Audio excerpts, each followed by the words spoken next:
우리가 살면서 매일같이 하는 고민이 있잖아요. 이게 맞는 걸까? 저렇게 말해도 되나? 하는 거요. 도대체 뭐가 옳고 뭐가 그른 건지 그 기준은 누가 정해주는 걸까요? 사실 우리 마음속에 다들 저마다의 자를 가지고 있잖아요.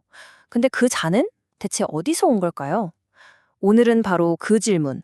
인류가 아주 오랫동안 던져온 이 근본적인 질문에 답을 찾아 떠나는 철학 여행을 시작해 보려고 합니다.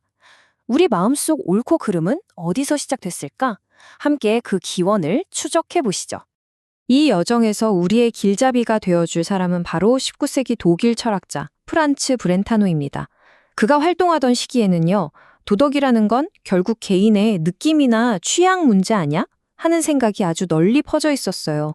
하지만 브렌타노는 바로 이 생각에 아주 강력하게 반기를 듭니다. 도덕이 그냥 기분에 따라 달라지는 그런 게 아니라 마치 수학 공식처럼 아주 명확하고 누구에게나 적용되는 보편적인 근거를 가질 수 있다고 믿었던 거죠. 나는 윤리에 대한 주관적인 견해와 근본적이고 완전하게 결별했다. 이 정말 대담한 선언과 함께 그는 도덕성의 절대적인 뿌리를 찾기 위한 아주 위대한 탐구를 시작하게 됩니다. 자, 그래서 브렌타노의 논리를 따라가다 보면요, 마치 우리가 탐정이 된 것 같은 기분이 들어요. 먼저 도덕은 타고나는 거야 라는 아주 오래된 믿음의 의문을 던지면서 수사를 시작할 거고요. 그러고 나서 도덕성의 근원이라고 지목되어 온 유력한 용의자들을 하나씩 취조해 볼 겁니다. 과연 그들의 알리바이가 탄탄할까요?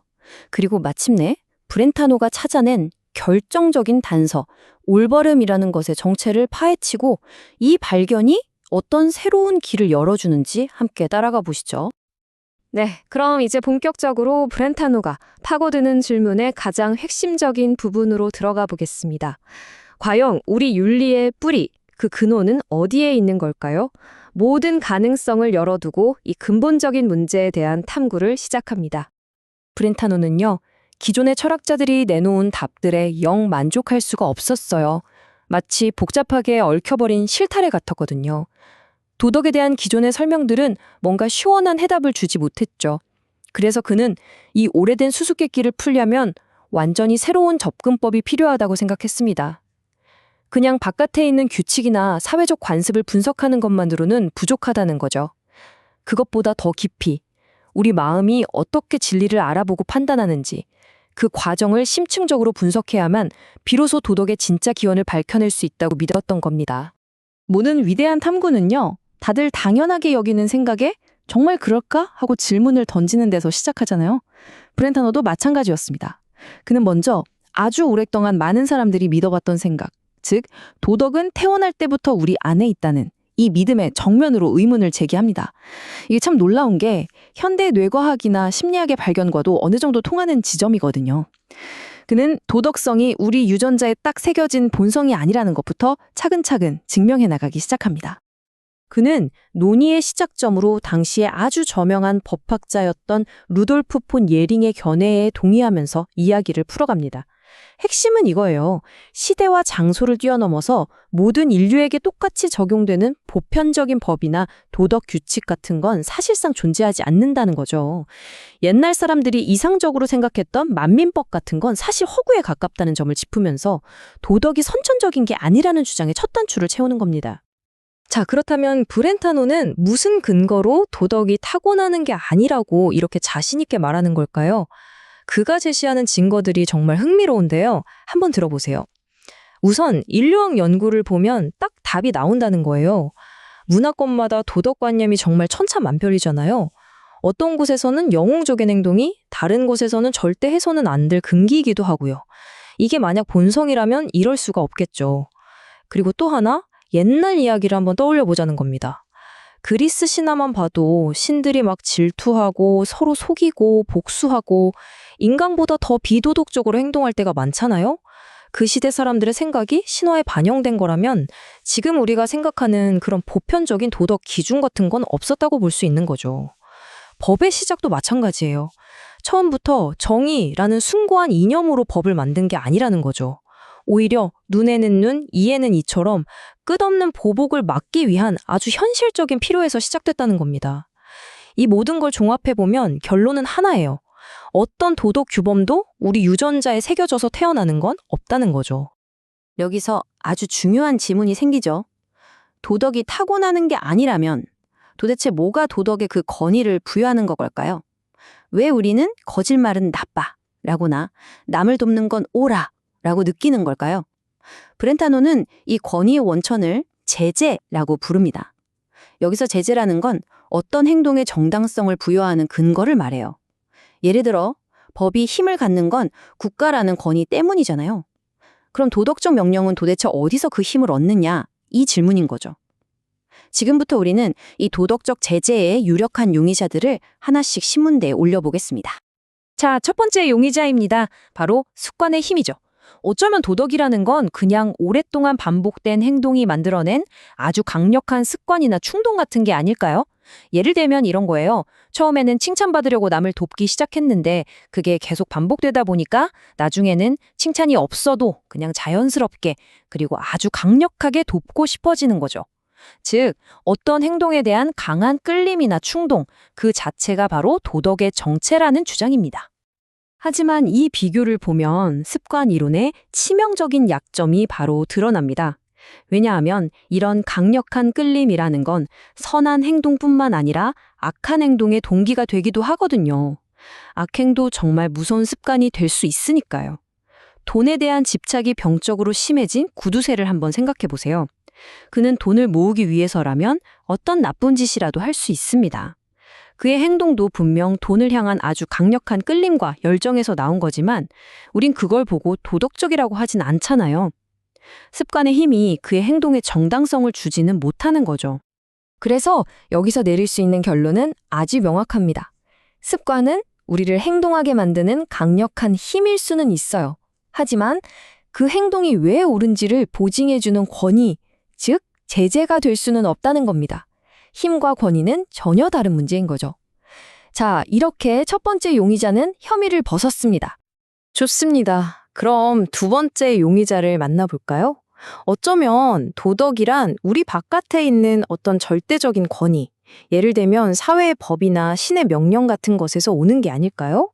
너는 마땅히 그렇게 해야 한다는 외부의 목소리가 도덕의 근원이라는 생각, 아주 오래되고 강력한 주장이죠. 근데 이것도 한번 잘 생각해보면요. 똑같은 명령이라도 그 성격이 완전히 다르다는 걸 알 수 있어요. 왼쪽은 양심의 소리를 따라서 선한 행동을 하는 모습이고 오른쪽은 폭군의 협박에 못 이겨서 억지로 복종하는 모습이에요. 둘 다 자기 의지보다 더 강한 외부의 힘에 따르는 건 맞지만 우리는 폭군의 명령에 따르는 걸 도덕적이라고 생각하지 않죠. 만약 그가 복종한다면 그건 그 명령이 옳다고 믿어서가 아니라 그냥 처벌받기 싫어서 두려워서일 뿐입니다. 다시 말해 외부에서 강압적으로 내려오는 명령은 진정한 도덕적 권위, 즉 제재를 가질 수가 없는 거죠. 그리고 이 생각은 더 깊은 논리적인 함정에 빠지게 돼요. 자, 만약 어떤 명령의 권위가 그보다 더 높은 권위에서 온다고 한번 가정해 봅시다. 신의 명령이라고 해보죠. 그럼 우리는 왜 신의 명령에 따라야 할까요? 만약 신은 선하니까 라고 답한다면 선함이라는 기준이 신의 명령보다 더 위에 있는 게 돼버리죠. 만약 그냥 신이 명령했으니까 라고만 한다면 질문은 계속됩니다. 그럼 그 명령의 권위는 어디서 오는데? 그럼 또 그보다 더 높은 권위에서 온다고 해야겠죠? 이런 식이면 권위의 근원을 찾는 과정이 끝도 없이 이어질 뿐 최종적인 답은 절대 찾을 수가 없어요. 마치 끝이 없는 계단을 계속 올라가는 것과 같죠. 그래서 도덕성의 근원을 외부의 명령에서 찾는 건 논리적으로 불가능하다는 결론이 나옵니다. 자, 이제 마지막 용의자입니다. 이 이론은 앞에 나왔던 두 이론보다 훨씬 세련되고 좀 미묘해요. 데이비드 휴미나 헤르바르트 같은 아주 위대한 철학자들이 제안했던 생각인데요. 바로 도덕은 아름다움의 한 종류다라는 겁니다. 실제로 고대 그리스 사람들은 용감하고 덕이 높은 행동을 보고 아름답다고 표현했거든요. 과연 도덕적인 선함과 미적인 아름다움, 정말 같은 걸까요? 이 관점에서 보면 윤리학은 미학의 한 분야일 뿐이에요. 우리가 덕 있는 행동을 좋아하고 악한 행동을 싫어하는 이유가 뭐냐? 마치 아름다운 그림을 보면 기분이 좋아지고 추한 걸 보면 불쾌해지는 것처럼 덕 있는 행동이 우리에게 유쾌하고 만족스러운 감정을 주기 때문이라는 거죠. 브렌타노도 덕스러운 모습이 추한 모습보다 우리에게 더 큰 기쁨을 준다는 점은 인정해요. 하지만 그는 그게 도덕의 본질은 아니라고 딱 잘라 말합니다. 도덕적인 게 단지 기분이 좋다는 이유만으로 우월한 건 아니라는 거죠. 자, 이제 모든 유력한 용의자들이 기각됐습니다. 도덕은 습관도 아니었고 외부의 명령도 아니었고 단순한 미적 취향도 아니었어요. 사건은 완전히 미궁에 빠진 것처럼 보이죠? 바로 그때 브렌타노는 전혀 예상치 못한 곳에서 결정적인 단서를 발견합니다. 그곳은 바로 논리학의 세계였습니다. 한번 생각해 보세요. 2 더하기 2는 4다 같은 논리적인 법칙은 우리를 구속하죠. 우리는 그걸 3이라고 받아들일 수밖에 없잖아요. 그런데 이 법칙이 우리를 구속하는 방식은 습관이나 외부의 명령 혹은 아름다움과는 전혀 달라요. 그것은 그 자체로 명백한 타당성 또는 올바름을 가지고 있기 때문입니다. 논리학에는 의지가 없죠. 우리가 특정 논리학자에게 충성을 맹세하지도 않고요. 그런데도 우리는 그 법칙을 따릅니다. 바로 이 지점에서 브렌타노는 결정적인 영감을 얻습니다. 혹시 도덕도 이와 같지 않을까? 바로 이 지점이 브렌타노의 혁신적인 발견의 핵심입니다.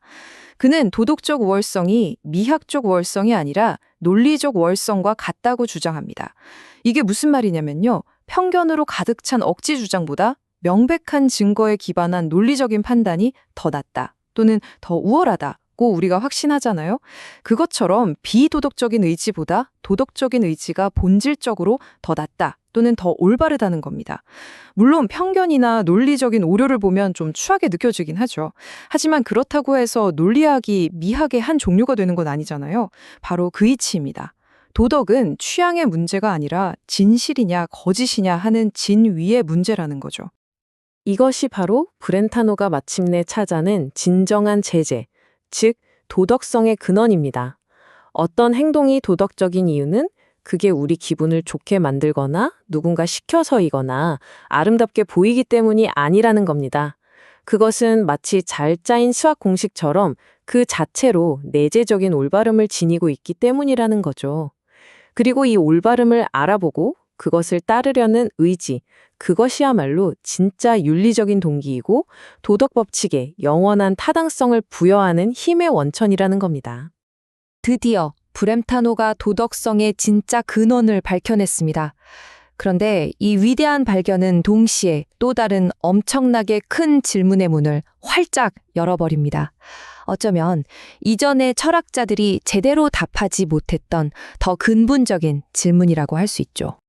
브렌타노는 칸트 같은 정말 위대한 철학자들의 시도조차 이 문제에 대한 완전한 답을 주지는 못했다고 비판합니다.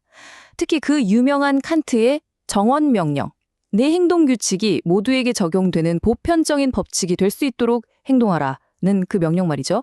이게 겉보기에는 문제를 해결한 것 같지만 실제로는 논리적인 허점을 가진 명백한 허구에 불과하다고 아주 날카롭게 지적합니다. 칸트의 논리는 복잡하게 얽힌 매듭을 그냥 칼로 싹둑 잘라버리는 것과 같아서 문제의 근본적인 해결책이 될 수 없다는 거죠. 이처럼 도덕성의 내재적 올바름이라는 걸 우리가 도대체 어떻게 알 수 있는가 하는 문제는 여전히 풀리지 않은 숙제로 남아 있었던 겁니다. 다시 한번 강조하자면 브렌타노가 찾아낸 건 바로 이겁니다. 도덕 법칙에 진짜 힘을 주는 것은 외부의 강제나 명령이 아니에요. 우리 마음이 어떤 행위가 가진 내재적 우월성, 다시 말해 올바름을 인식하고 아는 것, 바로 그겁니다. 이 지식이야말로 올바른 윤리적 동기이고 절대로 흔들리지 않는 진정한 제재라는 거죠. 하지만 이 모든 논의는 결국 우리를 하나의 거대한 미스테리로 이끌고 갑니다. 만약 도덕성이 올바른 것에 대한 지식에 기반한다면 우리의 마음은 과연 어떻게 그 절대적인 올바름에 접근하고 그걸 알아볼 수 있을까요? 그건 눈에 보이는 것도 아니고 손으로 만질 수 있는 것도 아니잖아요. 이것이 바로 브렌타노 철학의 다음 장이자 우리가 앞으로 탐구해야 할 아주 심오한 질문입니다. 우리가 옳다, 그르다 하고 말하는 이 감각, 도대체 어디서 오는 걸까요? 프런츠 브렌터노의 도덕적 인식의 원천에 대하여는 바로 이 근본적인 질문에서 시작합니다. 만약 도덕이라는 게 그냥 신이 시켜서 하는 것도 아니고 사회가 만든 습관도 아니고 또 단순히 내 취향의 문제도 아니라면 도대체 무엇이 이 옳고 그름에 그토록 강력한 힘을 주는 걸까요? 이 책은 바로 그 단단하고 흔들리지 않는 도덕의 토대를 찾아 나서는 아주 치열한 철학적 탐구라고 할 수 있습니다. 바로 이 질문이 브렌타노 철학의 딱 한가운데를 관통하는 질문입니다. 그는 기존의 답변들, 그러니까 신의 명령이니 사회적 압력이니 아니면 변덕스러운 개인의 감정 같은 것들을 하나씩 차근차근 검토하고는 전부 기각해버립니다. 그리고 완전히 새로운 곳, 바로 우리 자신의 내면 경험 그 자체에서 도덕의 근본적인 권위를 찾으려고 하죠. 과연 그가 우리 내면에서 찾아낸 답은 무엇이었을까요? 브렌타노가 말하는 진짜 도덕적인 제재, 그러니까 어떤 행동이 옳다는 걸 보증해주는 힘은요, 내적인 타당성에서 나와야 한다는 겁니다. 한번 생각해 보세요. 폭군이 무서워서 혹은 상을 받으려고 어떤 행동을 한다면 그게 진짜 도덕적인 행동일까요? 아니죠. 그런 외부적인 힘은 우리를 특정 행동으로 내몰 수는 있어도 그 행동이 근본적으로 옳다는 걸 증명해 주지는 못하거든요. 그래서 브렌타노는 자연적 제재라는 핵심 개념을 딱 내놓습니다. 이게 뭐냐면 도덕의 힘은 바깥에서 오는 강요가 아니라 우리 내면에서 발견되는 명백한 올바름 그 자체에서 나온다는 뜻이에요.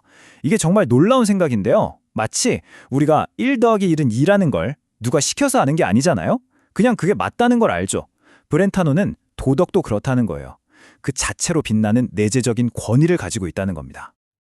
자, 그럼 우리 내면에서 발견되는 명백한 올바름이라는 게 도대체 뭘까요? 브렌타노는 이 어려운 질문에 답하기 위해서 아주 뜻밖의 곳으로 우리를 데려갑니다. 바로 논리학의 세계로요. 그는 자신의 윤리학 이론 전체를 이 논리학과의 아주 강력한 유비, 즉 평행 관계 위에 세우는데요. 이게 바로 그의 철학을 이해하는 가장 중요한 열쇠가 됩니다. 다시 한번 생각해보죠. 우리가 2 더하기 2는 4다라고 믿는 건 유명한 논리학자가 그렇게 믿으라고 명령해서가 아니잖아요. 그 판단 자체가 너무나 명백하고 의심할 여지 없이 올바르다고 우리 스스로가 체험하기 때문이죠.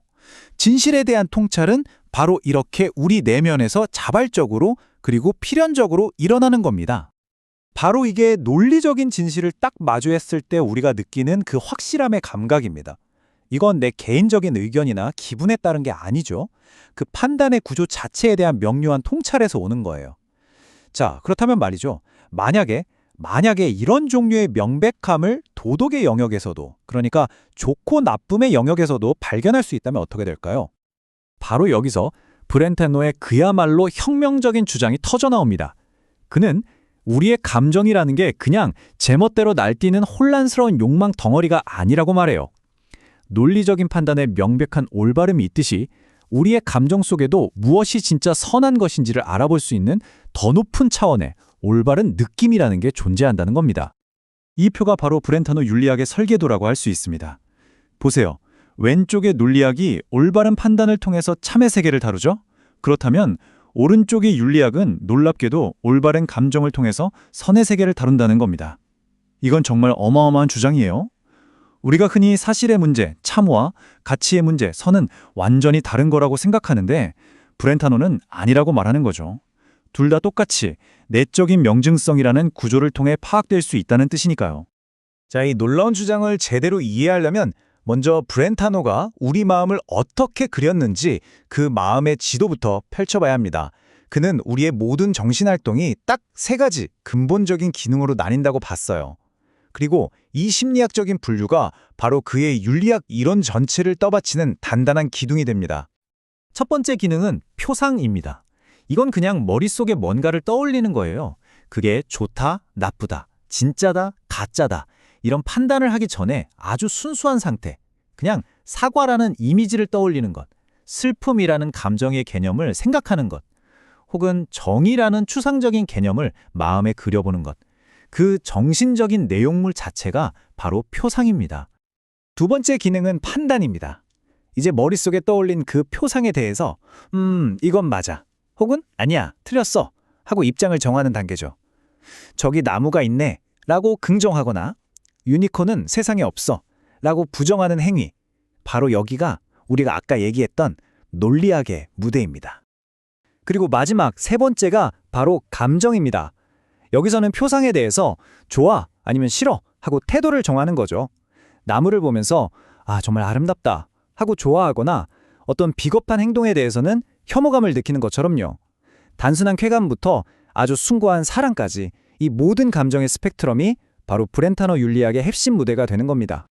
자, 이 표를 보면 브렌타노 이론의 뼈대가 한눈에 들어오죠.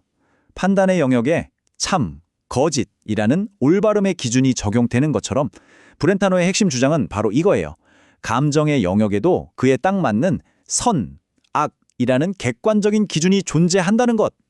그럼 이제 이 구조를 가지고 참과 선이 각각 뭔지 한번 제대로 파고 들어보겠습니다. 좋습니다. 이제 이론의 첫 번째 기둥부터 한번 세워보죠. 바로 참이란 무엇인가 하는 문제입니다. 브렌타노는 이 심리학적인 틀을 이용해서 참이라는 개념을 아주 독창적으로 정의합니다. 여기서 정말 중요한 건 관점의 전환이에요. 브렌타노한테 참이라는 건 어떤 사물에 원래부터 딱 붙어있는 이름표 같은 게 아닙니다. 그보다는 올바른 판단의 결과물이죠. 즉, 우리가 어떤 대상에 대해서 올바르고 명백한 판단을 내릴 때 바로 그때 우리는 그걸 참되다고 부른다는 겁니다. 진실은 우리의 올바른 정신활동과 뗄래야 뗄 수가 없는 거죠. 자, 이제 정말 가장 중요한 순간입니다. 방금 참을 정의했던 그 논리, 그 구조를 그대로 복사해서 감정의 영역에 붙여넣기 해보는 거예요. 논리학에서 썼던 그 틀을 그대로 가져와서 선을 정의하는 거죠. 이게 바로 논리학과의 긴 유비가 마침내 도달하는 장엄한 결론입니다. 브렌타노에게 선이란 이게 얼마나 유용한지, 얼마나 즐거운지, 혹은 신이 명령했는지 같은 바깥의 기준으로 정해지는 게 아니에요. 선이란 그 자체로 올바르다고 느껴지는 사랑의 대상, 바로 그것으로 정의됩니다. 다시 말해 선함의 기준은 우리 내면의 올바른 감정 경험에 있다는 겁니다. 이 말은 곧 우리가 선에 대한 지식을 저 바깥 세상이 아니라 우리 내면에서 찾는다는 뜻입니다. 어떤 대상을 사랑하는 게 이건 정말 의심할 여지 없이 옳아 라고 느껴지는 그런 특별한 경험을 통해서요. 마치 부당한 일을 봤을 때 치밀어 오르는 분노나 용감한 행동을 봤을 때 느끼는 존경심처럼요. 우리의 감정 자체가 진리로 가는 통로가 될 수 있다는 정말 대단한 생각이죠. 그런데 여기서 이런 질문이 들 수 있죠. 우리가 좁하고 말하는 것들이 다 똑같은 걸까요? 돈이 좋은 거랑 지식이 좋은 거랑 이게 같은 종류의 좋음일까요? 브렌타노는 당연히 아니라고 말하면서 아주 중요한 구분을 제시합니다. 예를 들어 볼게요. 지식이나 진정한 기쁨 같은 건 다른 무언가를 얻기 위한 수단이 아니죠. 그 자체로 소중하고 가치가 있어요. 이런 걸 본래적 선 또는 일차적 선이라고 부릅니다. 반면에 약은 어떨까요? 약은 그 자체가 목적이 아니라 건강이라는 본래적 선으로 가기 위한 도구일 뿐이죠. 그래서 이건 도구적 선 혹은 2차적 선이라고 부릅니다. 돈이나 다른 도구들도 마찬가지고요. 자, 이제 이번 설명에서 어쩌면 가장 중요하고 까다로운 문제로 넘어가 보겠습니다. 만약 선이라는 게 올바른 사랑으로 정해진다면 그 올바른 사랑이라는 특별한 감정을 우리가 일상적으로 느끼는 온갖 다른 쾌락이나 욕망과 어떻게 구별할 수 있을까요? 브렌타노는 이렇게 설명합니다. 우리가 아무 근거 없이 갖는 맹목적인 편견이 있잖아요. 그것처럼 우리의 많은 감정들도 사실은 그냥 맹목적인 본능이나 오래된 습관에 불과하다는 겁니다. 이것들은 이성적인 통찰이 하나도 없는 거의 동물적인 반응에 가깝다고 봤어요. 여기서 다시 한번 논리학과의 그 멋진 평행관계가 등장합니다. 맹목적인 편견이 논리적으로 타당한 결론과 질적으로 완전히 다른 것처럼 본능적인 갈망은 진정으로 선한 것을 향한 고차원적인 사랑과 근본적으로 다르다는 거예요. 예를 들어 구두쇠가 돈을 끌어안고 느끼는 쾌락, 거기에는 어떤 내적인 올바름이 없죠. 그냥 맹목적인 집착일 뿐이에요.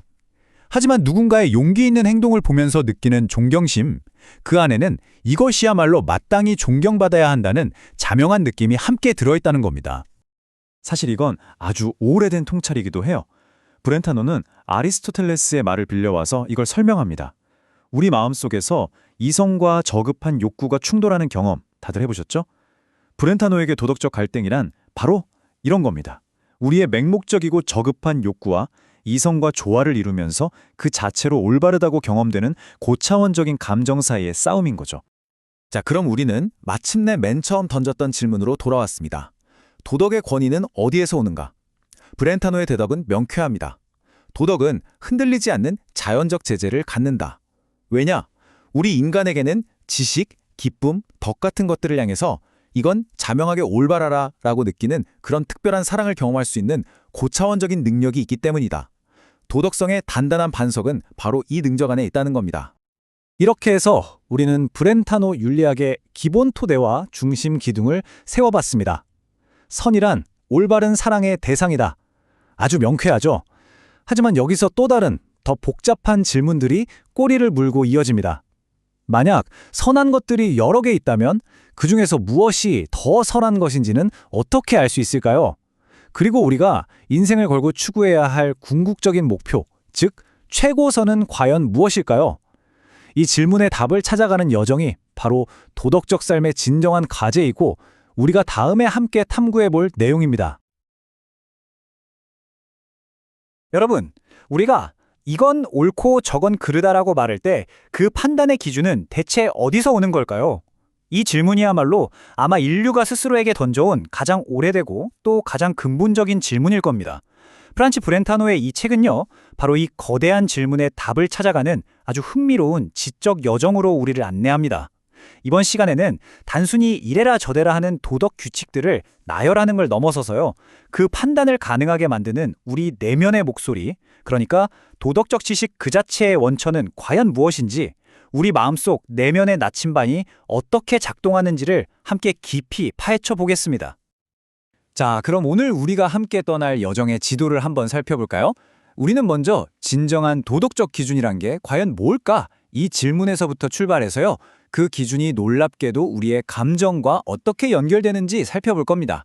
그리고 마지막으로는 이 복잡한 세상 속에서 우리가 어떻게 하면 더 나은 선택을 할 수 있는지 그 구체적인 방법까지 함께 탐구하면서 이 여정을 마무리하려고 합니다. 자, 그럼 본격적으로 시작해 볼까요? 모든 논의의 출발점은 바로 이 질문입니다. 대체 무엇이 도덕 법칙에 힘을 실어주는가? 무엇 때문에 우리는 어떤 규칙을 따라야만 한다고 느끼는 걸까요? 브렌타노는 이 근원적인 힘을 자연적 제재라고 부릅니다. 여기서 제재라는 말이 조금 어렵게 들릴 수도 있는데요. 쉽게 말해서 이게 왜 진짜 맞는 규칙이야? 라고 물었을 때 흔들리지 않는 근거, 권위의 원천, 그런 거라고 생각하시면 돼요. 마치 중력이 사과를 땅으로 떨어뜨리는 것처럼 누군가의 명령이나 변덕스러운 감정이 아니라 그 자체로 보편적인 힘을 갖는 그런 도덕적 권위, 그것이 바로 브렌타노가 찾고자 했던 진짜 자연적 제재입니다. 브렌타노는 진짜 답을 찾기 전에 먼저 우리를 잘못된 길로 이끄는 흔한 오해들, 이 가짜 답들을 하나씩 무너뜨리는 작업부터 시작합니다. 우리는 종종 도덕이란 게 그냥 힘센 사람의 명령이라고 생각하거나 혹은 아주 오랫동안 이어져 온 사회적 습관 같은 거라고 여기기도 하죠. 아니면 어떤 초월적인 존재의 절대적인 명령에서 그 권위를 찾기도 하고요. 하지만 브렌타노는 묻습니다.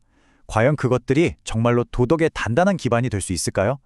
지금부터 그가 이런 통념들의 허점을 얼마나 날카롭게 파헤치는지 한번 따라가 보시죠. 우리가 올바른 답을 찾기 전에 목표부터 명확히 해두죠. 우리가 지금 찾고 있는 자연적 제재라는 건요, 어떤 규칙에 진정한 구속력을 부여하는 특성을 말합니다. 여기서 핵심은 진정으로라는 말이에요.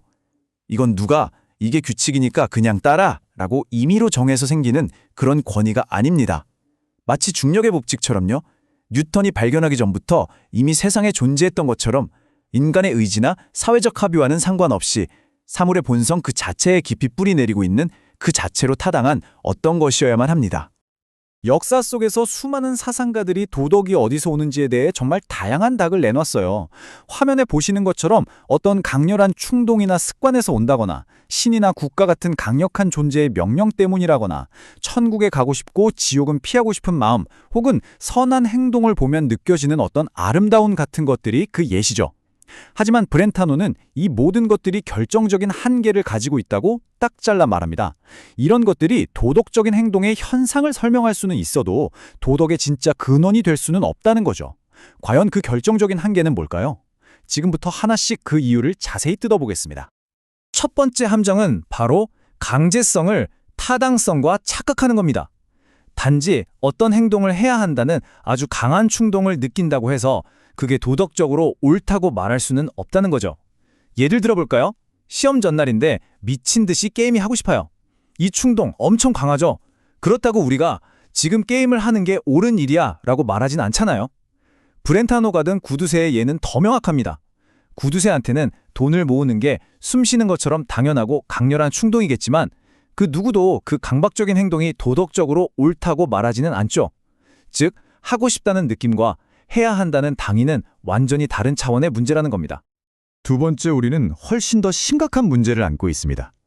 만약 도덕이 단순히 신이나 국가 같은 강력한 존재에게 복종하는 거라면 그건 올바름에 대한 존중이 아니라 두려움에 기반한 것일 뿐이죠. 더 근본적인 문제는요. 어떤 명령이 주어졌을 때 우리는 항상 근데 내가 왜 그 명령을 따라야 하죠? 라고 물을 수 있다는 점입니다. 만약 그 답이 더 높은 존재가 그렇게 시켰으니까 라면 우린 바로 되물을 수 있죠. 그럼 그 더 높은 존재의 말은 왜 들어야 하는데요? 이런 식으로 질문은 꼬리에 꼬리를 물고 끝없이 이어지고 우리는 결국 아무런 답도 찾지 못한 채 빙빙 돌게 됩니다. 이건 바닥이 없는 구덩이를 계속 파고 내려가는 거나 마찬가지예요. 진정한 기반이 없는 거죠. 세 번째 오류는 도덕을 일종의 미적 감각의 문제로 보는 시각입니다. 어떤 사상가들은 우리가 선한 행동을 볼 때 아름다움을 느끼기 때문에 그게 선한 거라고 주장했어요. 물론 그렇죠. 어려움에 처한 사람을 돕는 모습 정말 아름답고 감동적이잖아요. 하지만 브렌타노는 그게 도덕성의 핵심은 아니라고 지적합니다. 여기서 아주 날카로운 비유를 하나 되는데요. 들어보세요. 논리적으로 말이 안 되는 엉터리 궤변은 듣기에도 어딘가 추하게 들리고 반대로 아주 잘 짜인 명쾌한 논증은 아름답게 느껴지죠. 그렇다고 우리가 논리학을 미하게 한 분야라고 말하진 않잖아요. 논리의 핵심 가치는 아름다움이 아니라 참이냐 거짓이냐에 있으니까요. 도덕도 마찬가지라는 겁니다. 도덕적 행동의 진짜 가치는 겉으로 드러나는 아름다움이 아니라 그 안에 내재된 올바름에 있다는 거죠. 자, 그래서 핵심은 이것입니다. 외부의 강제, 명령, 아름다움 같은 것들 속에서 길을 헤매던 우리는 마침내 실마리를 찾았습니다. 우리가 그토록 찾아 헤매던 자연적 제재는 바깥에 있는 어떤 힘이 아니었던 거예요. 바로 우리 내면에서 스스로 빛나는 어떤 것. 브렌타노가 말하는 내재적 올바름이라는 겁니다. 어떤 행동은 다른 어떤 외부 조건도 필요 없이 그 자체로 본질적으로 올바르다는 거죠. 이것이 바로 브렌타노가 우리에게 제시하는 새로운 길의 시작점입니다. 이제 정말 흥미로운 지점으로 넘어가 보겠습니다. 내재적 올바름이라니 아직은 좀 막연하게 들릴 수 있어요. 브렌타노는 이 개념을 아주 명확하게 설명하기 위해서 정말 생각지도 못한 곳에서 그 모델을 가져옵니다. 그게 어디냐면요. 바로 차갑고 이성적인 논리학의 세계입니다. 네? 윤리학이랑 논리학이요?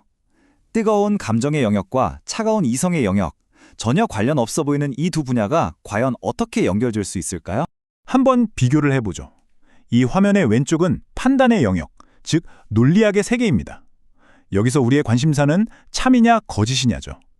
예를 들어 모든 인간은 죽는다는 판단은 누가 봐도 명백하게 옳은, 즉 자명한 판단입니다. 반면에 오른쪽은 감정의 영역, 윤리학의 세계입니다. 여기서는 좋음과 나쁨을 다루고요. 나는 초콜릿을 좋아해 같은 건 그냥 개인의 취향 문제처럼 보이죠. 그런데 여기서 브렌타노가 정말 대담한 질문을 던집니다. 혹시 논리의 세계에 자명하게 옳은 판단이 있는 것처럼 감정의 세계에도 그에 딱 들어맞는 자명하게 옳은 감정이라는 게 존재할 수 있지 않을까? 하고요. 논리적 증명을 다시 한번 생각해 보세요. 2 더하기 2는 4다. 이게 왜 맞죠? 어떤 위대한 수학자가 그렇게 정해서요? 아니죠. 그건 그냥 그 자체로 맞는 거잖아요. 우리는 그 사실이 참이라는 걸 직접적으로 아주 명백하게 알 수 있어요. 반대로 2 더하기 2는 5다 라는 주장은 명백한 오류고요. 이처럼 올바른 추론은 그 자체로 오류보다 내재적으로 우월합니다. 이게 바로 브렌타노가 윤리학에서 찾고 있는 내재적 올바름의 완벽한 모델이라는 겁니다. 이것이 바로 브렌타노의 생각의 전환, 정말 혁명적인 지점입니다. 그는 논리학의 세계에서 발견한 이 내재적 올바름이라는 잣대를 우리의 감정 세계에 그대로 가져와 보자는 겁니다. 만약에 우리가 무언가를 사랑하고 미워하는 이 감정조차도 논리적인 판단처럼 이건 올바른 감정이야, 저건 틀린 감정이야 라고 말할 수 있다면 세상이 어떻게 보일까요? 이건 윤리학의 판을 완전히 뒤집는 아주 대담한 시도라고 할 수 있죠. 자, 그럼 이 놀라운 아이디어가 어떻게 브렌타노 이론의 심장부로 발전해 나가는지 살펴보겠습니다. 우리는 이제 논리와 감정의 유비를 통해서 선과 악을 완전히 새로운 방식으로 정의하게 될 텐데요. 과연 어떤 방식일까요? 지금부터가 진짜 핵심입니다. 이 두 문장이 브렌타노 윤리학의 모든 것을 담고 있다고 해도 과언이 아닙니다. 왼쪽을 먼저 보세요. 어떤 것을 참이라고 부르는 건 그것을 그렇다고 긍정하는 우리의 판단 행위가 올바르다는 뜻이죠. 이제 오른쪽을 보세요. 브렌타노는 이 구조를 그대로 감정의 영역으로 가져옵니다. 어떤 것을 선이라고 부르는 건 그것을 사랑하는 우리의 감정 행위가 올바르다는 뜻이라는 겁니다. 즉 선함이라는 건 대상 자체에 붙어있는 속성이 아니라 그 대상을 향한 우리 반응의 속성이 되는 거죠. 관점이 완전히 바뀌는 거예요. 이것이 바로 브렌타노 윤리학의 근본 원리입니다. 선에 대한 우리 지식의 원천은 다름 아닌 특정 종류의 사랑, 즉 그 자체로 적절하고 옳다고 명백하게 느껴지는 올바른 사랑의 경험 속에 있다는 겁니다. 이로써 선의 정의는 완전히 바뀌게 되죠. 선은 더 이상 객관적인 대상에 붙어있는 꼬리표가 아니라 사랑할 가치가 있는 것, 즉 우리와의 관계 속에서 새롭게 정의되는 개념이 되는 겁니다. 하지만 여기서 바로 질문이 나오죠. 그럼 내가 느끼는 모든 사랑이 다 옳은 건가? 당연히 아닙니다. 브렌타노는 모든 감정이 동등한 가치를 갖는 건 아니라고 말해요. 맹목적인 편견이 있고 자명한 판단이 있는 것처럼 감정에도 급이 있다는 거죠. 구두쇠가 돈을 보고 느끼는 쾌락이나 중독자가 약물에서 느끼는 갈망 같은 것들은 맹목적이고 본능적인 저급 감정입니다. 거기에는 올바름에 대한 인식이 없어요. 반면에 아름다운 음악을 들었을 때의 순수한 감동이나 새로운 지식을 깨달았을 때의 벅찬 희열 같은 것들은 그 자체로 올바르다고 경험되는 고든 감정이라는 겁니다. 이것은 자명한 판단과 같은 종류의 내적 확실성을 가지고 있죠. 사실 이런 생각은 브렌타노가 처음 한 건 아니에요. 이미 오래전 아리스토텔레스도 우리 마음속에서 벌어지는 싸움에 대해 이야기했거든요. 동물적인 욕망과 우리의 더 높은 이성 사이의 갈등 말이죠. 브렌타노는 이 전통적인 구분을 가져와서 바로 그 이성과 연결된 고등 감정이야말로 도덕적 지식의 진짜 원천이라고 못을 박는 겁니다. 결론적으로 도덕의 진정한 권위, 그 자연적 제재는 외부의 명령이나 처벌에서 오는 게 아니었던 겁니다. 그것은 바로 지식을 사랑하고 불의를 미워하는 것과 같은 특정 감정적 반응이 지닌 자명한 올바름, 이 올바름에 대한 느낌 그 자체였던 거죠. 우리는 외부에서 권위를 찾을 필요가 없었던 거예요. 답은 이미 우리 안에 있었던 겁니다. 자, 이제 선이란 올바른 사랑의 대상이다라는 아주 단단한 땅 위에 섰습니다. 이제부터는 이 기반 위에서 가치의 체계를 세워나갈 준비가 된 거죠. 왜냐하면 모든 선이 다 똑같지는 않으니까요. 여러 종류의 선을 체계적으로 분류함으로써 우리는 더 정교하고 실용적인 도덕적 지도를 그려나갈 수 있을 겁니다. 이 구분은 아주 간단하면서도 굉장히 강력합니다. 브렌타노는 선을 크게 두 종류로 나눠요. 어떤 건 태양처럼 스스로 빛을 내는 1차적 선이고 다른 건 달처럼 그 빛을 반사해서 빛나는 2차적 선이라고 할 수 있죠. 1차적 선은 말 그대로 그 자체로 선한 것들입니다. 순수한 기쁨, 새로운 지식, 정의로운 행동 같은 것들이요. 우리는 이것들을 다른 무언가를 얻기 위해서가 아니라 그 자체를 위해 올바른 사랑으로 사랑합니다. 반면에 2차적 선은 1차적 선을 얻기 위한 수단으로서만 가치를 가져요. 돈이 딱 좋은 예입니다. 돈 그 자체가 선한 건 아니지만 그걸로 기쁨이나 지식을 얻을 수 있기 때문에 유용하고 선한 것으로 여겨지는 거죠. 이건 아마 우리 모두 삶 속에서 직접 경험해 본 적이 있는 감정일 거예요. 오랫동안 풀리지 않던 어려운 문제의 답을 마침내 찾았을 때 그 짜릿한 희열, 새로운 언어를 배워서 다른 문화권의 사람과 소통하게 되었을 때의 그 벅찬 기쁨을 한번 떠올려 보세요. 우리는 그 지식과 통찰이 우리에게 돈이나 명예를 가져다 주기 때문이 아니라 그 암 자체에서 오는 순수한 기쁨 때문에 그것을 사랑합니다. 그리고 우리는 그 사랑이 전적으로 올바르다고 느끼죠. 이것이 바로 1차적 선을 경험하는 순간입니다. 무엇이 선한지 아는 것도 물론 중요하지만 현실 세계에서 우리는 종종 여러 좋은 것들 사이에서 어려운 선택을 해야만 합니다. 한정된 시간과 자원을 가지고 어떤 선을 추구해야 할까요? 그렇다면 우리는 수많은 선들 중에서 어떤 선이 더 나은지 어떻게 판단할 수 있을까요? 이것이 바로 윤리학이 마주하는 가장 실천적인 과제입니다. 여기서 브렌타노는 한 걸음 더 나아갑니다. 그는 단일한 선에 대한 우리의 사랑이 올바를 수 있는 것처럼 하나의 선을 다른 선보다 더 좋아하는 우리의 선호 행위 역시 올바르다고 경험될 수 있다고 주장합니다. 이건 정말 놀라운 주장이에요. 이게 무슨 뜻이냐면 우리 안에는 단순히 좋다 나쁘다를 넘어 이게 저것보다 더 낫다는 가치의 무게를 잴 수 있는 저울, 즉 가치의 위계를 파악하는 도덕적 나침반이 있다는 뜻이기 때문입니다. 그렇다면 그 올바른 선호는 어떤 원칙을 따를까요? 브렌타노는 몇 가지 아주 명백한 원칙들을 제시합니다. 첫째, 좋은 것은 없는 것보다 있는 게 낫다. 당연하죠. 둘째, 이왕이면 순수한 선이 뭔가 나쁜 게 섞인 선보다 낫다. 이것도 그렇죠. 그리고 셋째, 이게 중요한데 우리는 더 큰 선의 총합을 더 작은 합보다 선호한다는 겁니다. 예를 들어 한 사람에게 아주 큰 기쁨을 주는 것과 여러 사람에게 작은 기쁨을 나눠주는 것 사이에서 선택해야 할 때 우리는 전체적인 선의 총량을 고려해서 더 나은 쪽을 선택할 수 있다는 거죠. 바로 이것이 가치의 위계를 세우는 우리 내면의 논리입니다. 그리고 마침내 우리는 이 긴 여정의 출발점으로 돌아왔습니다. 도덕법칙의 궁극적인 원천은 대체 무엇이었을까요? 그것은 바로 무엇이 선하고 무엇이 더 나은지에 대한 우리의 직접적인 알미입니다. 그리고 이 알은 외부에서 주입된 차가운 규칙이 아니라 올바르게 경험된 감정의 따뜻한 온기 속에 깊이 뿌리를 두고 있는 거죠. 결국 어떤 것이 다른 것보다 내재적으로 더 우월하다는, 즉 올바른 선호에 대한 우리의 직접적인 지식, 이야말로 우리가 그토록 찾아 헤매던 도덕 법칙의 진정한 자연적 제재였던 겁니다. 브렌타노의 이 분석은 우리 각자에게 이런 깊은 질문을 남깁니다.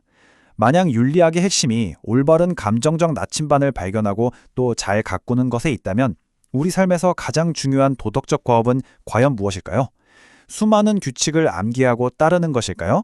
아니면 우리 내면에서 조용하지만 분명하게 울려 퍼지는 그 올바른 느낌의 목소리에 귀 기울이는 법을 배우는 것일까요? 그 답은 오직 여러분 각자의 안에서만 찾을 수 있을 겁니다. 우리는 매일 아침 눈을 뜨는 순간부터 잠자리에 들 때까지 정말 수많은 선택의 기로에 서게 되죠.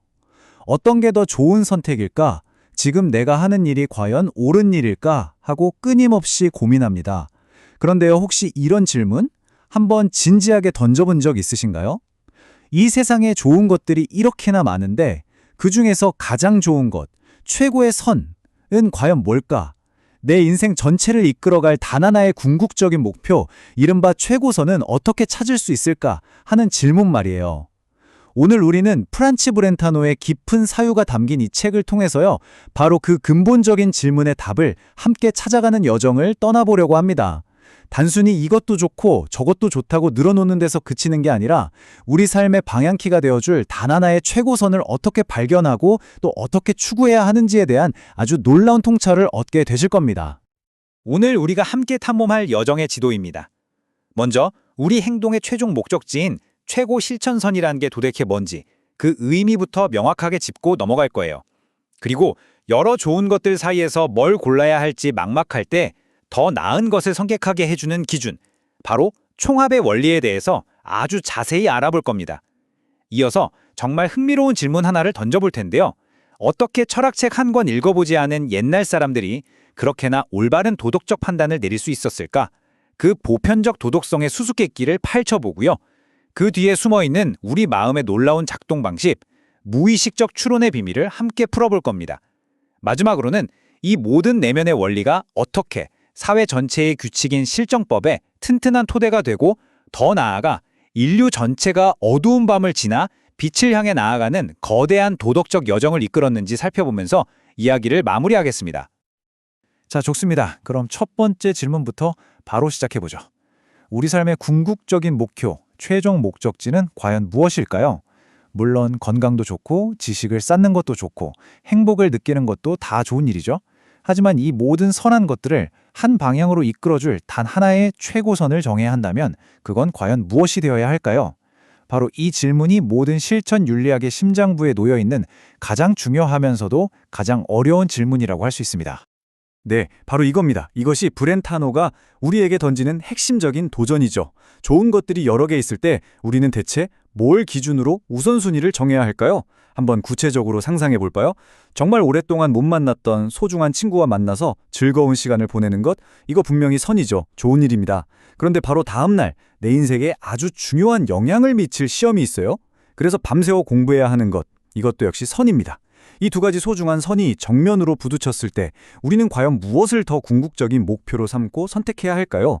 브렌타노는 바로 이런 일상적인 고민과 갈등 속에서 윤리학이 시작된다고 말합니다. 이렇게 어려운 선택의 문제에 답을 하려면요, 우리에겐 방향을 알려주는 나침반이 꼭 필요합니다. 브렌타노가 말하는 최고 실천선이 바로 그 나침반 역할을 하는 거죠. 이건 그냥 책 속에나 나오는 어렵고 멋진 철학 용어가 절대 아닙니다. 아까 그 친구와의 약속과 시험 공부 사이에서 고민할 때 어느 쪽으로 가야 할지 알려주는 실질적인 지침이자 우리 인생이라는 기나긴 항해의 최종 목적지, 그러니까 밤하늘의 북극성 같은 역할을 하는 아주 중요한 개념인 겁니다. 그렇다면 브렌타노는 이 어려운 선택의 문제를 구체적으로 어떻게 해결하라고 제안할까요? 그는 우리에게 아주 실용적인 도구 상자 하나를 건네줍니다. 여러 가지 좋은 것들 사이에서 도대체 무엇이 더 나은지를 감정이 아니라 이성적으로 판단할 수 있게 도와주는 기준. 그게 바로 총합의 원리입니다.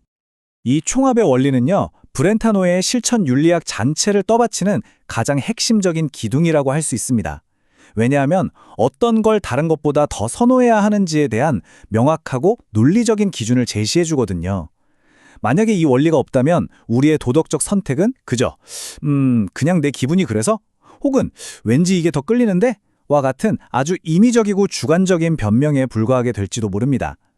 윤리를 막연한 감정의 영역에서 뚜렷한 이성의 영역으로 끌어올리는 정말 중요한 열쇠인 셈이죠. 이 규칙들이 이름만 들으면 좀 복잡해 보일 수 있는데요. 사실 하나하나 뜯어보면 우리의 상식과 너무나 완벽하게 일치합니다. 첫째, 순수한 선이 악이 섞인 선보다 낫다.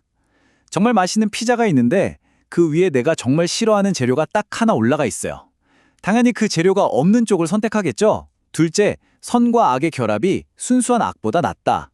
끔찍하게 아픈 주사를 맞아야 할 때 간호사님이 미안하다면서 사탕이라도 하나 쥐어준다면 그냥 주사만 덜렁 맞는 것보다는 그래도 낫다고 생각할 겁니다. 셋째, 선한 전체가 부분보다 낫다. 아주 재미있는 영화의 하이라이트 장면만 짧게 보는 것보다 처음부터 끝까지 전체를 다 감상하는 게 훨씬 더 큰 즐거움을 주지 않겠어요? 넷째, 악한 전체보다 부분이 낫다. 최악의 상황에서 모든 걸 다 잃는 것보다는 아주 작은 일부라도 건지는 면이 낫다는 건 너무나 당연한 얘기고요. 마지막으로 다섯째, 더 많은 선이 더 적은 선보다 낫다. 1시간 동안 행복한 것과 단 1분 동안 행복한 것 중에 고르라고 하면 아마 망설일 사람은 아무도 없을 겁니다. 이처럼 총합의 원리는 바로 우리의 이런 직관적인 판단에 단단한 논리적 근거를 마련해 줍니다. 특히 브렌타노는 이 지속 시간의 중요성을 아주 강하게 강조하면서 고대 철학자 에피크로스에게 정면으로 도전장을 내밉니다. 에피크로스는 순간의 강렬한 쾌락이나 오랫동안 은은하게 지속되는 쾌락이나 그 본질은 똑같다고 주장했어요. 어쩌면 그는 죽음이라는 피할 수 없는 고통 앞에서 찰나의 즐거움에라도 최대한의 의미를 부여하고 싶었는지도 모르겠습니다. 하지만 브렌타노는 바로 이런 생각이 현실에서 얼마나 터무니없는 결론으로 이어지는지를 아주 날카롭게 파고듭니다. 그래서 핵심은 바로 이겁니다. 총합의 원리.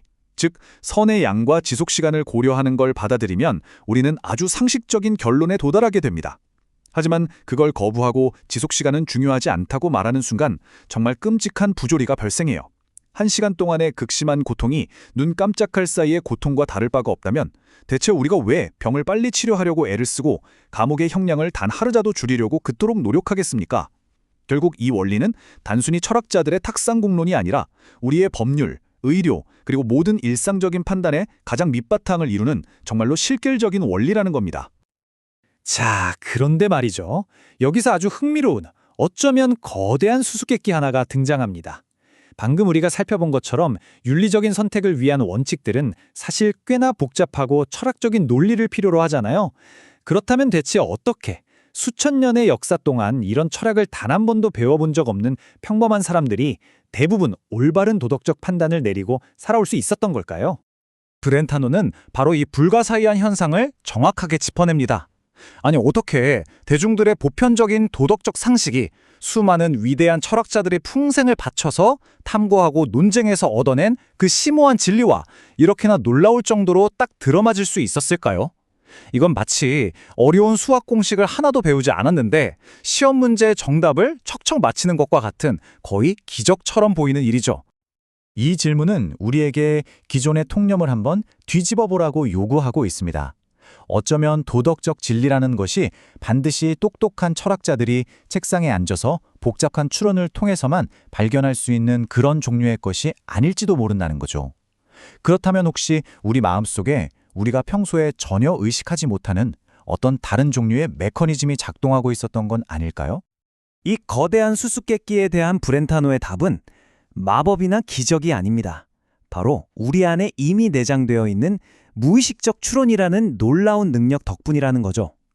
우리가 문법 규칙을 하나하나 생각하지 않고도 자연스럽게 말을 구사하는 것처럼 도덕 원리를 의식적으로 떠올리지 않고도 올바른 판단을 내리게 하는 보이지 않는 기계가 우리 마음속에 있다는 겁니다. 그의 핵심 주장은 이 논리학과 윤리학의 비교를 들어보면 정말 무릎을 탁 치게 될 정도로 명확해집니다. 한번 생각해 보세요. 우리는 논리학 수업을 듣기 한참 전부터도 모든 사람은 죽는다, 소크라테스는 사람이다, 그러므로 소크라테스는 죽는다와 같은 추론을 너무나 자연스럽게 합니다. 왜 그게 논리적으로 타당한지 3단 논법의 복잡한 규칙을 들어가면서 설명하지 못해도 우리는 그 결론이 맞다는 걸 그냥 알아요. 브렌타노는 도덕도 이와 똑같다고 말합니다. 공경에 처한 사람을 돕는 것이 왜 선한 행동인지 복잡한 철학 원칙을 들어가면서 설명하긴 어려울 줄 몰라도 우리는 그것이 옳다는 것을 직관적으로 느끼고 그렇게 행동한다는 거죠. 우리에겐 일종의 도덕적 문법이 이미 내재되어 있는 셈입니다. 그래서 브렌타노는 인류의 보편적인 도덕이 이 세 단계를 거치면서 점진적으로 형성되었다고 봅니다. 처음에는 원칙도 모른 채 마치 우리가 숨 쉬는 법을 따로 배우지 않고도 자연스럽게 숨을 쉬는 것처럼 무의식적으로 윤리적 원칙에 순응했습니다.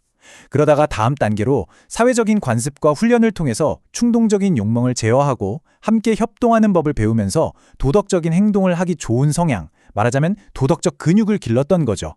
그리고 마지막으로 이런 것들이 차곡차곡 쌓여서 초기 형태의 관습과 법률이라는 사회적인 틀을 만들어냈습니다. 이건 어느 날 갑자기 일어난 혁명이 아니라 수천 년에 걸쳐 아주 천천히 진행된 진화의 과정이었던 겁니다. 여기서 전윤리적 성향이라는 아주 중요한 개념이 등장하는데요. 이게 무슨 뜻이냐면요. 사회가 진정한 도덕 원리를 이해하기 훨씬 이전부터 마치 농부가 좋은 씨앗을 심기 전에 먼저 밭을 갈고 돌을 골라내서 땅을 비옥하게 만드는 것처럼 도덕을 받아들일 준비를 하고 있었다는 뜻입니다. 아주 좋은 예시가 있죠. 로마 공화정을 무너뜨리려 했던 반역자 카텔리나는 분명 부도덕한 인물입니다. 하지만 그가 자신의 나쁜 목적을 위해 발휘했던 그 대담함이나 용기라는 성향 자체는 좋고 나쁨이 없는 가치 중립적인 겁니다. 그가 나쁜 목적으로 사용했던 그 용기라는 잘 훈련된 근육은 훗날 다른 누군가에 의해서 정의롭고 선한 목적을 위해 사용될 수 있는 아주 귀중한 토양이 된 셈이죠. 옳고 그름에 대한 이 자연스럽고 내적인 지식, 즉 우리의 도덕적 문법은요, 단지 우리 마음속에만 머물러 있지 않습니다. 놀랍게도 이것은 우리 사회 전체를 지탱하는 외부적인 규칙, 바로 법이 왜 존재해야만 하는지 그 정당성을 제공하는 근본적인 토대가 됩니다. 핵심은 이겁니다. 법은 그냥 하늘에서 뚝 떨어진 것도 아니고 힘 있는 누군가가 마음대로 만든 규칙도 아니라는 겁니다. 그것은 우리 내면의 도덕적 나침반이 가리키는 방향을 사회 전체가 함께 따를 수 있도록 만든 공적인 약속이자 규칙이죠. 한번 생각해 보세요. 만약 우리 마음속에 살인은 나쁘다는 본능적이고 자연스러운 인식이 없다면 아무리 강력한 왕의 종이에 살인하지 말라고 써서 붙여넣는다고 해도 그 법조항은 아무런 힘도 권위도 갖지 못할 겁니다. 법의 진정한 힘은 바로 우리의 내적인 동의와 재가로부터 나오는 것이죠. 브렌타노는 고대 철학자 헤라클레이토스의 말을 인용하면서 법의 진정한 힘이 어디서 오는지 명확히 보여줍니다. 여기서 말하는 하나의 신적인 법이라는 건 특정 종교의 계율을 뜻하는 게 아닙니다. 그것은 시대와 장소를 초월해서 우리 모두가 공유하는 보편적이고 자연적인 도덕률, 바로 우리 내면에서 옳다고 느끼는 바로 그 목소리를 의미합니다. 즉, 인간이 만든 모든 법의 권위는 왕이나 대통령의 명령 그 자체에서 나오는 것이 아니라 이 보편적인 진리에 얼마나 잘 부합하는지에 따라서 비로소 진정으로 정당화된다는 아주 깊은 뜻을 담고 있는 겁니다. 이 편은 법이 우리 사회에 꼭 필요하지만 결코 완벽하거나 절대적이지는 않은 도구라는 점을 아주 잘 보여줍니다. 법은 언제나 최고선이라는 더 높은 원칙의 판단 아래에 있어야 한다는 거죠. 아주 좋은 예시가 있습니다. 법은 일반적으로 개인의 사유재산을 신성하게 보호하죠. 하지만 만약에 극심한 기근으로 모든 사람이 굶어 죽어가는 비상 상황이라면 어떨까요? 이때는 생명을 구한다는 더 중요하고 1차적인 최고선의 원칙을 위해서 식량을 가진 사람의 사유재산권이 일시적으로 제한될 수 있습니다. 이처럼 법은 그 자체가 목적이 아니라 최고선이라는 최종 목적지를 향해 나아가는 하나의 수단일 뿐입니다. 만약 국가나 법이 이 사실을 잊고 스스로를 최고 목적으로 여기기 시작하는 순간 그것은 국민을 위한 도구에서 국민을 억압하는 괴물로 변질될 수 있는 것이죠. 자, 이제 마지막으로 브렌타노는 지금까지 우리가 살펴본 이 모든 생각들을 하나로 엮어서 인류가 걸어온 도덕적 발전에 대한 거대하고도 감동적인 역사적 서사로 종합합니다. 브렌타노는 인류 역사의 아주 긴 시간, 즉 사람들이 옳고 그름에 대한 명확한 원리를 이해하지 못한 채 그저 오래된 습관과 사회적 관습에 따라서만 살았던 그 시대를 깊고 긴 밤이었다고 표현합니다. 이 시기 사람들의 행동은 진정한 윤리적 통찰이나 동기에서 나온 것이 아니라 그저 관성에 따라 움직였기 때문에 완전한 어둠에 비유한 것이죠. 하지만 이 밤은 아무 의미 없는 절망의 시간이 아니었습니다. 오히려 그것은 밝은 아침이 오리라는 약속을 품고 있는 꼭 필요한 준비의 시간이었습니다. 이 기나긴 밤 동안 인류는 무의식적으로 도덕적 근육을 단련하고 사회적 질서의 기초를 닦으면서 마침내 진정한 윤리의 빛, 즉 여명을 맞이할 준비를 차근차근 해왔던 것입니다. 바로 이것이 브렌타노가 우리에게 남기는 최종적인 메시지이자 아주 강력한 도전입니다.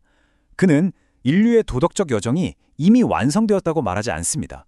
오히려 철학을 통해 옳고 그름의 원리를 이해하게 된 지금, 우리는 이제 막 진정한 이해의 새벽을 맞았을 뿐이라고 말합니다.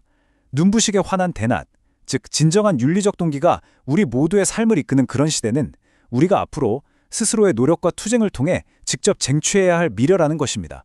결국 이 책은 우리에게 완성된 정답을 알려주는 낡은 지도가 아니라 더 밝은 세상을 향한 이 위대한 투쟁에 우리 모두 함께하자는 뜨거운 초대장인 셈입니다. 우리가 옳고 그름을 아는 거, 그 지식은 도대체 어디서 오는 걸까요? 정말 근본적인 질문이죠. 이 질문에 답하기 위해서 저희가 쭉 따라왔던 프란츠 브렌타노의 철학적 여정, 그 마지막 장으로 함께 들어가 보려고 합니다. 이 책은요, 윤리학의 원리라는 걸 완전히 새로운 시각에서 파헤치려는 정말 대담한 시도라고 할 수 있습니다. 네, 바로 이 질문. 우리는 어떻게 옳고 그름을 아는가? 이게 바로 브렌타노 윤리학의 심장을 관통하는 질문입니다. 그는요, 놀랍게도 감정이야말로 도덕의 열쇠라고 봤어요. 그런데 여기서 중요한 게, 그럼 도덕은 그냥 내 느낌대로 가는 거구나 하는 그런 주관주의랑은 아주 정면으로 맞서 싸웠다는 점입니다. 감정이 중요하다면서 어떻게 그냥 느낌은 아니라고 말할 수 있었을까요? 이 둘 사이의 아슬아슬한 균형을 어떻게 찾아냈는지, 그게 바로 이번 이야기의 핵심입니다. 그래서 이번 시간에는 이 책의 본문보다는 보주나 부록에 실린 내용에 좀 더 집중해 볼까 합니다. 왜냐하면 여기가 바로 브렌타노의 지적인 전투가 벌어진 최전선이거든요. 이게 그냥 덧붙이는 글이 아니에요. 당대의 쟁쟁한 사상가들, 그 거인들의 비판에 맞서서 자신의 이론을 어떻게 지켜내고 또 어떻게 더 날카롭게 다듬었는지가 정말 생생하게 기록된 말 그대로 격전지입니다. 자, 그럼 오늘 우리가 함께 살펴볼 여정은 이렇습니다. 먼저 브렌타노가 어떻게 논쟁을 이어갔는지 그 스타일을 좀 보고요. 그리고 나서 그 유명한 칸트의 정언 명령에 어떻게 도전했는지 아주 흥미로운 지점을 파헤쳐 볼 겁니다. 다음으로는 그냥 느낌을 넘어서는 도덕의 기준을 찾아보고 법의 진짜 목적은 무엇인지에 대한 논쟁도 따라가 볼 거고요. 마지막으로 그의 핵심 개념들을 다시 한번 명확히 정리하고 이 모든 것이 결국 선을 향한 평생의 추구라는 주제로 어떻게 이어지는지 확인해 보겠습니다. 네, 첫 번째 주제, 브렌타노의 계속되는 논증입니다. 부제는 대화로서의 철학이죠. 이걸 먼저 짚고 넘어가야 하는데요. 브렌타노의 철학은 그냥 혼자 책상에 앉아서 쓴 게 아니라는 겁니다. 그의 철학은 살아있는 대화, 그러니까 동시대 사상가들과의 아주 치열하고 날카롭고 또 피할 수 없었던 그런 논쟁 그 자체였습니다. 그의 태도를 정말 잘 보여주는 말이 있죠.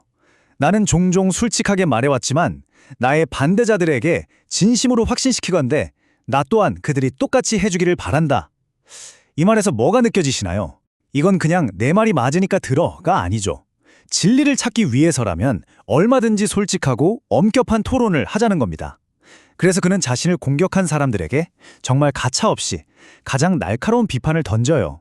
하지만 그게 개인적인 감정 때문이 아니라 우리 모두가 함께 찾아야 할 진리를 지키기 위한 행동이라는 걸 분명히 합니다. 자, 이제 본격적으로 들어가 보겠습니다. 어쩌면 이번 시간의 하이라이트라고 할 수 있겠네요. 바로 철학의 거인 이마누엘 칸트와의 대결입니다. 브렌타노가 칸트의 윤리학, 그 가장 핵심적인 원칙을 어떻게 비판하는지 한번 보시죠. 먼저 칸트의 정언 명령이 뭔지부터 확실히 짚고 가야겠죠.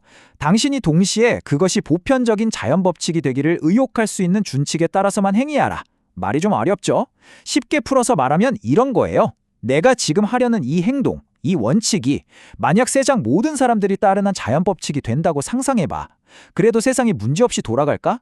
이 질문을 통과해야만 그 행동이 도덕적이라는 겁니다. 중요한 건 내 기분이나 결과가 좋을 것 같아서가 아니라 순전히 그 행동 원칙 자체의 논리적인 보편 가능성을 따지는 거죠. 칸트 본인의 말로는 이렇습니다. 내 행위의 준칙이 내 의지에 의해 보편적 자연 법칙이 될 것처럼 행위하라. 이 한 문장이 정말 여러 세대 동안 서양 윤리학을 떠받쳐온 기둥 중 하나였어요. 칸트는 이 명령이 무슨 경험이나 교육을 통해 배우는 게 아니라 우리 안에 있는 순수한 이성, 그 자체가 우리에게 내리는 명령이라고 봤습니다. 그래서 그 자체로 절대적인 권위를 가진다고 주장했죠.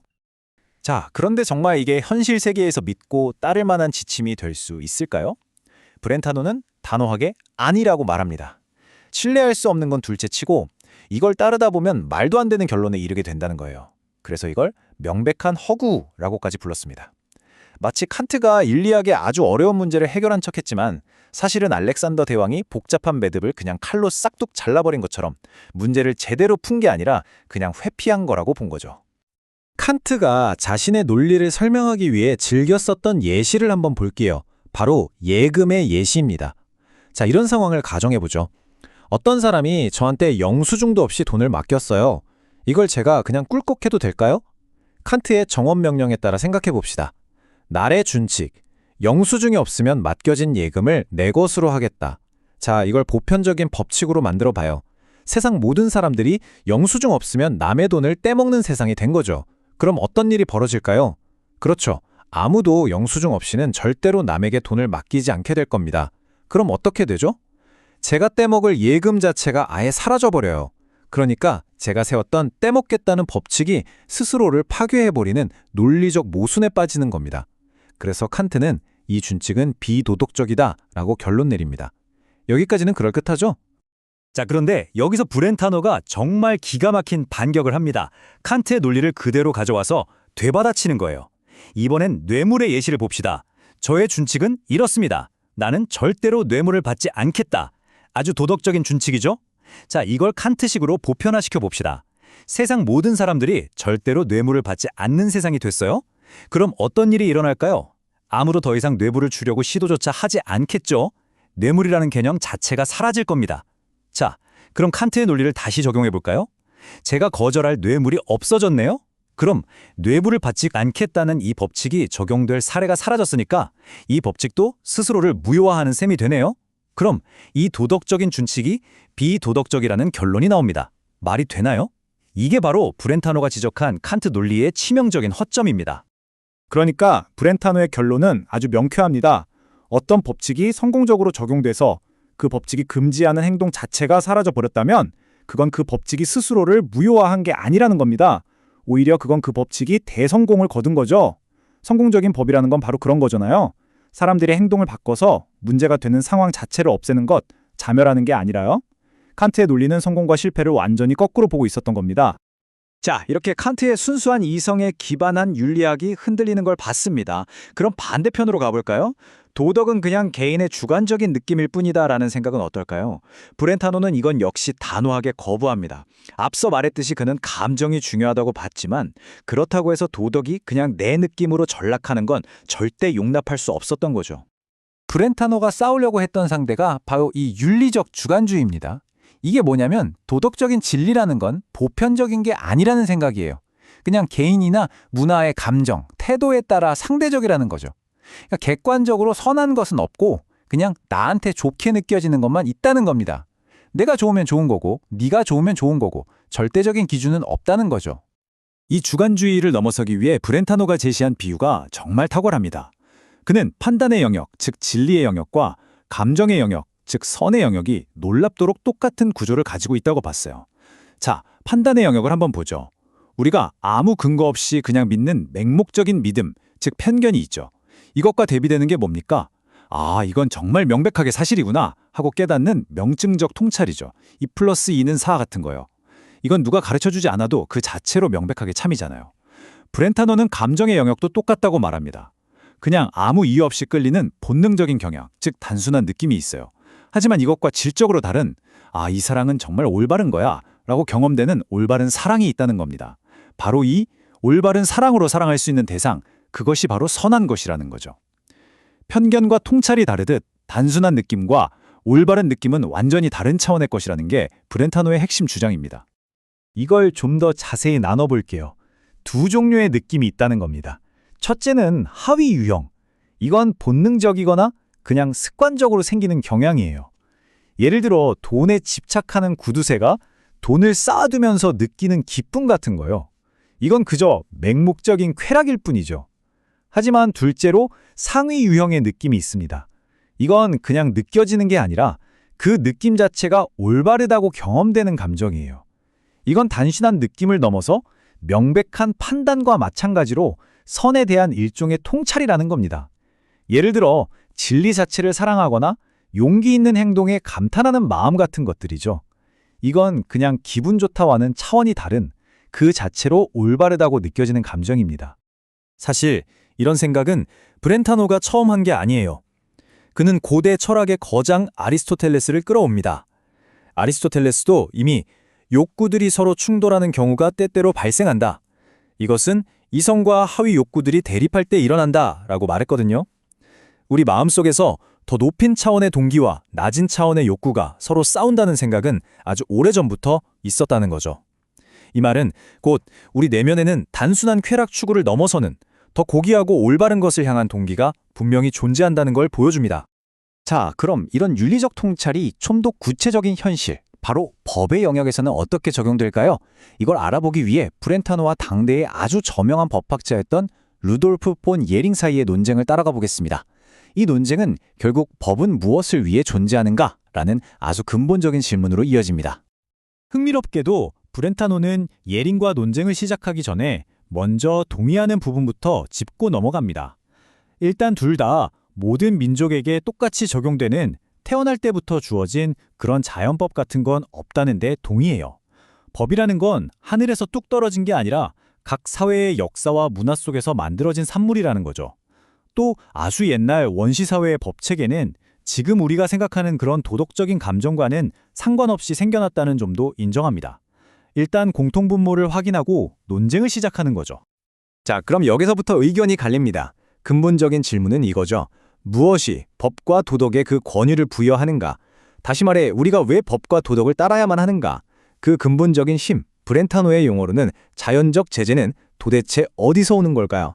신의 명령도 아니고 그냥 사회적 습관도 아니라면 말이죠.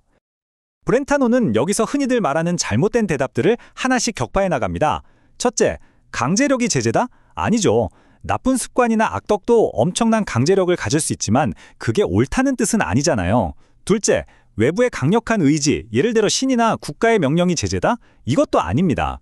우리가 무서워서 폭군의 명령에 따르는 걸 도덕적이라고 하진 않죠. 게다가 그럼 그 명령을 내린 신에게는 누가 명령했지? 하는 식으로 끝없는 질문에 빠지게 됩니다. 셋째, 보상이나 처벌에 대한 두려움이 제재다?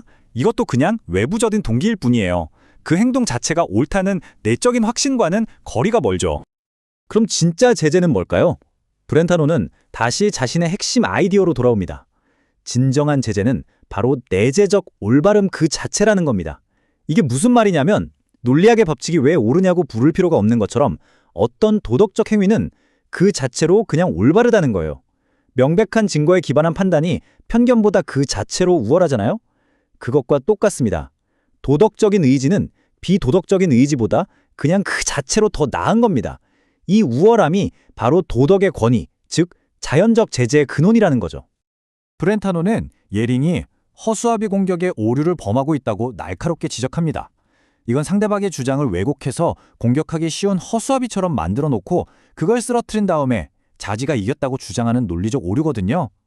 예링이 다른 법학자들이 마치 법의 최종 목표는 그냥 의지하는 것 그 자체다 라고 주장하는 것처럼 묘사했는데 브렌타노는 어떤 법학자도 그렇게 멍청한 소리를 한 적이 없다고 일축합니다. 자신의 주장을 돋보이게 하려고 상대를 바보로 만들었다는 거죠. 자, 그럼 두 사람의 견해가 어떻게 다른지 직접 비교해보죠. 예링은 법의 목표를 법은 향유를 위한 법적 보장이다 라고 말합니다. 여기서 향유는 개인의 즐거움이나 이익 같은 거죠. 그런데 브렌타노는 이걸 이렇게 수정합니다. 법은 최고의 선을 증진시키는 데 있어 개인의 힘을 방해받지 않고 행사할 수 있도록 하는 법적 보장이다. 차이가 보이시나요? 예링의 목표는 개인의 즐거움에 머물러 있는 반면 브렌타노의 목표는 공동체 전체의 최고의 선을 향해 있습니다. 법은 단순히 내 즐거움을 보장해주는 울타리가 아니라 우리 모두가 더 높은 가치를 추구하도록 돕는 적극적인 도구가 되어야 한다는 훨씬 더 원대한 비전을 제시하는 겁니다. 이런 맥락에서 브렌타노는 이런 아주 중요한 말을 남깁니다. 국가는 그 자체가 최고의 목적이 아니다. 국가는 단지 더 높은 선을 위한 수단일 뿐이다. 국가의 안전이 최고의 법이다 같은 말에 속지 말라는 경고죠. 국가라는 정치 구조는 그 자체로 목적이 될 수 없으며 언제나 더 높은 윤리적 목적, 즉 최고의 선을 실현하기 위한 도구여야 한다는 겁니다. 그래서 심지어는 국가가 자기 보존을 위해 시민에게 부당한 희생을 강요해서는 안 되며 어떤 경우에는 스스로 해체되어야 할 의무까지도 질 수 있다고 말합니다. 정말 급진적인 생각이죠. 자, 이렇게 논쟁을 이어가려면 사용하는 단어들의 의미가 명확해야겠죠?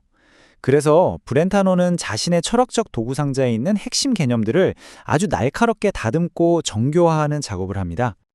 먼저 진리입니다. 전통적으로 진리는 판단과 대상의 일치라고 정의되어 왔죠. 브렌타노도 이 정의를 받아들이긴 하는데 일치라는 말의 의미를 좀 다르게 해석해요. 예를 들어 제가 사과를 보고 이건 사과다라고 판단할 때 제 머릿속 생각이 실제 사과와 똑같아진다는 뜻이 아니라는 거예요. 그게 아니라 저의 판단이 그 대상에 적합하다, 들어맞는다는 의미입니다. 마치 열쇠가 자물쇠에 딱 들어맞는 것처럼요. 그래서 진리는 동일함이 아니라 올바른 적합성이라고 이해하는 게 더 정확합니다. 다음은 존재라는 개념입니다. 이것도 아주 독특하게 정의하는데요. 브렌타노에게 존재는 어떤 사물이 가진 신비한 속성이 아니에요. 존재한다는 말은 그냥 그것을 긍정하는 판단이 참이다 라는 말과 똑같은 말입니다. 그 이상도 그 이하도 아니에요. 예를 들어볼까요? A는 존재한다는 문장은 A를 긍정하는 판단은 참이다 라는 문장과 의미가 완전히 같다는 거죠. 그래서 켄타우루스라는 개념은 존재합니다. 왜냐? 켄타우루스 개념이 있다고 긍정하는 판단이 참이니까요. 하지만 실제 켄타우루스는 존재하지 않죠. 왜냐? 실제 켄타우루스가 있다는 긍정 판단은 거짓이니까요. 이렇게 존재는 참된 긍정 판단과 짝을 이루는 개념으로 이해해야 합니다. 그리고 마침내 선입니다. 이 모든 논의는 결국 이 개념으로 모이죠. 선이란 무엇인가? 브렌타노의 대답은 일관됩니다. 사랑받을 가치가 있는 것. 좀 더 정확하게는 올바른 것으로 경험되는 사람으로 사랑받을 수 있는 것입니다. 아까 봤던 진리의 정의와 구조가 똑같죠? 진리가 올바르게 긍정될 수 있는 것이라면 선은 올바르게 사랑받을 수 있는 것입니다. 도덕의 기준이 외부의 명령이 아니라 우리 내면의 올바른 감정적 경험에 있다는 것을 다시 한번 보여줍니다. 브렌타노는 그냥 사랑이나 미움이라고 뭉뚱그리지 않고 이걸 아주 세밀하게 분석합니다. 첫째, 대상에 따라 감정이 달라지죠. 사람을 사랑하는 것과 아이디어를 사랑하는 건 다르니까요. 둘째, 시간에 따라서도 구별됩니다. 과거의 잘못에 대한 후회, 현재의 슬픔, 미래에 대한 두려움은 다 다른 감정이죠. 셋째, 사랑이라는 긍정적인 성질과 미움이라는 부정적인 성질 사이에 근본적인 대립이 있고요. 그리고 넷째, 이 모든 것보다 가장 중요한 구별, 바로 그 사랑이 그냥 느껴지는 사랑인지 아니면 올바른 것으로 경험되는 사랑인지의 구별입니다. 이렇게 우리의 감정 생활이 얼마나 복잡하고 다층적인지를 보여주는 분석이죠. 자, 이렇게 탄탄한 이론적 틀을 세웠습니다. 그럼 이제 가장 중요한 질문이 남았죠. 그래서 우리는 어떻게 살아야 하는가? 이 철학이 우리의 실제 삶, 행복과 덕 있는 삶에 대해 무엇라고 말해줄 수 있을까요? 행복. 우리 모두가 추구하는 거죠. 그런데 이 행복의 진짜 본질은 뭘까요? 브렌타노는 이 오래된 질문에 답하기 위해 보통 사람들의 생각과 철학자들의 지혜를 딱 놓고 비교합니다. 왼쪽은 대부분의 사람들이 가진 일반적인 견해입니다. 행복과 불행은 외부에서 오는 힘이고 내 상황에 따라 결정된다고 믿는 거죠. 돈이 많으면 행복하고 아프면 불행하고. 그런데 오른쪽, 고대 철학자 헤라클레이토스로 대표되는 현명한 견해는 정반대입니다. 행복과 불행은 전적으로 나의 내적인 기질, 내 마음에 달려 있다는 겁니다. 상황이 어떻든 간에 행복은 내 안에서 만들어진다는 거죠. 이 두 관점의 차이가 우리 삶의 방향을 완전히 바꿔놓을 수 있습니다. 그럼 현명한 사람은 불행에 어떻게 대처할까요? 두 가지 길이 있습니다. 첫째, 만약 그 불행을 바꿀 수 있다면 당연히 맞서 싸워야죠. 용기와 희망을 가지고 행동해야 합니다. 그런데 둘째, 만약 도저히 바꿀 수 없는 불행이라면 이때가 중요합니다. 자신을 속이면 안 됩니다. 괜찮아, 안 힘들어 하고 억지로 외면하는 게 아니에요. 대신에 인내하는 체념을 실천하라고 말합니다. 여기서 체념은 포기가 아니에요. 이건 현실을 있는 그대로 받아들이는 고귀한 지식에 근거한 용기 있는 태도입니다. 무지에서 오는 도피가 아니라 진리를 직시하는 힘에서 나오는 덕이라는 거죠. 이런 지혜는 행복의 역설에 담고 있는 이 문장으로 요약될 수 있습니다. 네가 쾌락을 탐하면 그것은 네 손이 닿지 않는 곳에 머물고 네가 고귀한 길을 선택하면 그것은 너를 사랑스럽게 따른다. 정말 멋진 말 아닌가요? 행복이나 쾌락을 직접 쫓아가면 오히려 더 멀리 도망가 버리고 대신에 올바른 길, 고귀한 길을 묵묵히 걸어가면 행복은 마치 그림자처럼 자연스럽게 나를 따라온다는 겁니다. 행복은 목표가 아니라 올바른 삶의 결과물이라는 거죠. 결국 브렌타노에게 윤리적 지식을 탐구하는 건 그냥 머리로 하는 학문적 유의가 아니었습니다. 그것은 우리의 삶을 선과 일치시키려는 치열한 투쟁이고 바로 그 투쟁이 우리의 존재 자체를 정의하는 것이죠. 그의 철학 전체를 관통하는 이 질문과 함께 이번 여정을 마무리하려 합니다. 우리는 어떻게 하면 더 나은 판단을 내릴 수 있을까? 어떻게 하면 더 올바른 사랑을 할 수 있을까? 그리고 궁극적으로 어떻게 하면 저 가장 높은 선을 향해 한 걸음이라도 더 나아갈 수 있을까? 이 평생에 걸친 질문에 대한 답을 찾아가는 것, 그것이 바로 브렌타노가 우리 모두에게 남긴 숙제가 아닐까 싶습니다.